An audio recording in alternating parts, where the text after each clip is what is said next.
आदित्यहृदयं पुण्यं सर्वशत्रुविनाशनं जयावहं जपेन नित्यम् अक्षयं परमं शिवम्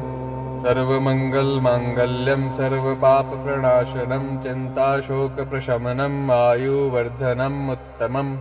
रश्मिं मतं समुद्धयन्तं देवसुरनमस्कृतं पूज्यस्व विवस्वन्तं भास्करं भुवनेश्वरं सर्वदेवयात्मको हयोषतेजस्वी रश्मिभावनः एषा देवासुरगणा लोकान् पाति गभस्तिभिः एषा ब्रह्मा च विष्णुश्च शिवस्कन्द प्रजापति महेन्द्रो धनद कालोऽयं सोमो हयपामपति पितरो वसवः साध्या हय अश्विनो मरुतो मनु वायुर्वहनी प्रजा प्राण ऋतुकर्ता प्रभाकरः आदित्य सविता सूर्य खगपूषा गभस्तिमान् सुवर्ण सुदृश्यो भानुर्हिरण्यरेता दिवाकर हरिदश्व सहस्रयाची सप्त सप्ति मरीचिमान् तिमिरो न मंथन शंभुस्तवष्टा मारतण्डयंशुमान् हिरण्यगर्भ शिशिरस्तप्नो भास्करो रवि अग्निगर्भो आदिते पुत्र शंख शिशिरनाशन व्योमनाथस्तमो भेदी ऋगयजुस्संपारग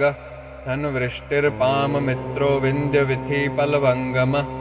आतपी मंडली मृत्यु पिंगल सर्वतापन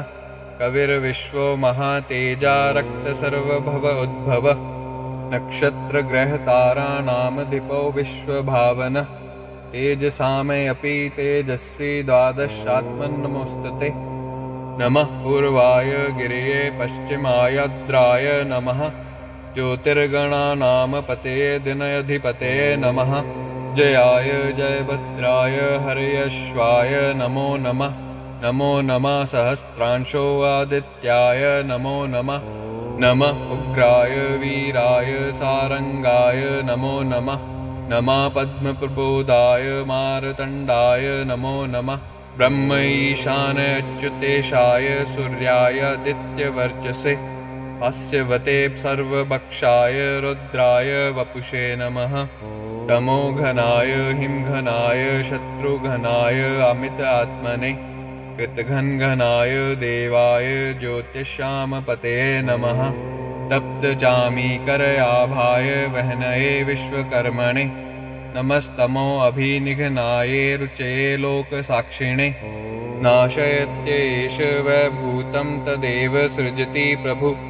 पायत्य एष तप्त्येष वर्षत्येष गभस्तिभिः एषः सुप्तेषु जागृति भूतेषु परिनिष्ठितः एषः एवाग्निहोत्रं च फलं च एव अग्निहोत्रिणां वेदांश च क्रतवश्च एव क्रतूनां फलमेव च यानि कृत्यानि लोकेषु सर्व एष रविप्रभुः